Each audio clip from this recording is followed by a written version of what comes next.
Assalamualaikum warahmatullahi wabarakatuh. Halo adik-adik semuanya, apa kabar kalian hari ini? Ibu harap kabar kalian hari ini sehat ya. Meskipun kita masih belajar lewat online, lewat video seperti ini, tapi Ibu harap semuanya masih bisa menjaga semangatnya. Untuk menjaga semangatnya, Ibu punya sebuah pantun nih. Kue lapis enak dimakan, baru dibeli dari pasar. Masa kecil jangan disia-siakan, pergunakan untuk giat belajar.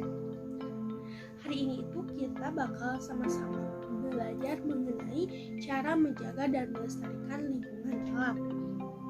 Sebelum ke materi, kita harus terlebih dahulu mengetahui materi apa saja yang akan kita bahas hari ini. Yang pertama, kita tuh harus membahas mengenai apa arti pentingnya untuk menjaga dan melestarikan lingkungan. Lalu yang kedua itu bagaimana cara-cara untuk menjaga dan melestarikan lingkungan alam. Lalu selanjutnya adalah apa tujuan dari pembelajaran kali ini? Yang pertama itu siswa itu memiliki sikap tanggung jawab, tanggung jawab terhadap lingkungan alamnya. Yang kedua itu mengetahui manfaat dari menjaga dan melestarikan lingkungan alam. Oleh karena itu, mari kita langsung simak penjelasan yang akan Ibu jelaskan selanjutnya. Semoga kalian bisa mempersiapkan diri kalian mendengar dan kalian juga udah siap untuk menyimak materi kali ini. Kita mulai dari yang pertama, kenapa alam itu harus dijaga dan harus dilestarikan. Di sebelah kiri ini ada supaya ekosistem alam itu tidak terganggu. Ekosistem yang mana? Jadi anak-anak, ekosistem itu antara satu ekosistem dengan ekosistem yang lainnya itu saling berkaitan. Kalau misalnya suatu ekosistem rusak, maka akan mempengaruhi ekosistem lainnya. Misalnya kita ambil contohnya ekosistem di sungai. Kalau misalnya di sungai itu kan jadi bisa jadi tempat kita main bersih, misalnya di main pesawat, di laut. Kalau misalnya sungainya itu tercemar sama limbah, misalnya limbah rumah tangga kayak deterjen, lalu nanti air masuk itu nanti pesawat nanti tadinya jadi berkurang populasi. Lalu ikan-ikan di sungai itu kan pasti bakal mati karena keracunan. Lalu saat bermuara di laut juga kan sama, air lautnya akan ikut tercemar. Lalu di sebelah kanan, karena alam itu menyediakan kebutuhan untuk makhluk hidup lain. Misalnya oksigen nih dari pohon-pohon. Kalau misalnya pohon-pohonnya ditebang, nanti kualitas oksigennya akan menurun. Lalu kalau misalnya airnya nanti udah beracun, kita minum pakai apa? Kita mandi nanti pakai air apa? Lalu misalnya kalau airnya udah berkurang, terus nanti kita nggak bisa menanam padi, kita nanti nggak bisa menanam sayur-sayuran, buah-buahan. Nah, seperti itu, maka kita itu sangat penting untuk menjaga dan melestarikan lingkungan alam. Baik, selanjutnya adalah cara menjaga dan melestarikan alam. Di sini Ibu punya 5 cara untuk menjaga dan melestarikan alam. Semoga kalian masih tetap fokus untuk menyimak ya. Cara pertama itu adalah melakukan reboisasi. Reboisasi itu apa? Reboisasi itu adalah upaya untuk penghijauan kembali hutan-hutan yang sudah gundul dan rusak. Caranya dengan menanam kembali pohon-pohon. Nah, upaya dari reboisasi ini kan menyebabkan hutan itu kan menjadi hijau kembali. Lalu kualitas oksigen itu menjadi lebih baik, dan dengan banyaknya pohon-pohon juga menjadikan daerah penyerapan air itu kan menjadi lebih banyak. Lalu bisa meminimalisir terjadinya bencana alam seperti banjir dan longsor. Lalu yang bisa kalian lakukan adalah di lingkungan sekitar itu dengan cara menanam pohon-pohon di halaman rumah. Hal ini akan membuat rumah kalian itu menjadi sejuk dan udaranya juga menjadi lebih bersih. Yang selanjutnya, cara kedua untuk menjaga dan melestarikan lingkungan alam itu adalah melakukan tebang pilih. Nah, melakukan tebang pilih ini maksudnya adalah jadi tebanglah pohon-pohon itu yang usianya itu sudah cukup dan kualitasnya itu yang terbaik, dan biarkanlah pohon-pohon lain itu tetap hidup.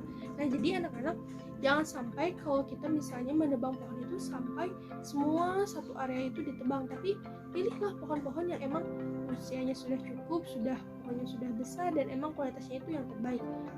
Manfaat dari tebang pilih ini yang pertama itu adalah menjaga hewan-hewan yang tinggalnya di pohon. Lalu yang kedua itu mencegah erosi, dan yang ketiga itu adalah menjaga agar pohon-pohon itu tidak punah. Dan kalau misalnya di suatu area pohonnya dibabat secara keseluruhan menjadi gundul, maka akan menyebabkan longsor dan berkurangnya daerah resapan air. Gimana anak-anak? Masih tetap semangat? Masih tetap fokus? Kita harus tetap semangat dan fokus. Karena apa? Karena menjaga alam dan melestarikan alam ini sangat penting dan memang harus dilakukan. Jika tidak dilakukan, bakal banyak sekali dampak-dampak yang akan terjadi. Dan cara ketiga ini sangat sederhana sekali dan mungkin sudah kita lakukan ya, yang itu membuang sampah pada tempatnya. Jangan membuang sampah pada tempatnya. Jangan membuang sampah sembarangan sehingga menyebabkan lingkungan itu menjadi kotor dan akan menimbulkan berbagai penyakit jika kita membuang sampah itu sembarangan dan tidak pada tempatnya. Lebih baik juga jika kita bisa membuang sampah itu dengan cara memilah mana sampah organik dan mana sampah non-organik. Jangan sampai juga kita itu membuang sampah di selokan ataupun di sungai. Selain akan merusak ekosistem sungainya, lalu selain akan mencemari airnya, itu juga akan menyebabkan aliran air itu menjadi tidak lancar dan bisa menimbulkan berbagai dampak. Salah satunya itu banjir. Banjir itu bisa terjadi apabila aliran sungai itu menjadi tersendat dan airnya itu akan meluap sampai ke pemukiman warga. Jangan sampai hal itu terjadi, maka kita harus memulai dengan membuang sampah pada tempatnya. Selanjutnya cara keempat, yaitu menghemat listrik. Nah, menghemat listrik itu bisa dilakukan dengan berbagai cara.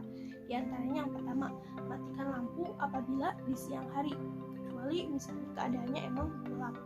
Lalu yang kedua itu matikan TV apabila misalnya sudah tidak ditonton. Lalu matikan alat-alat elektronik lainnya apabila sudah tidak digunakan.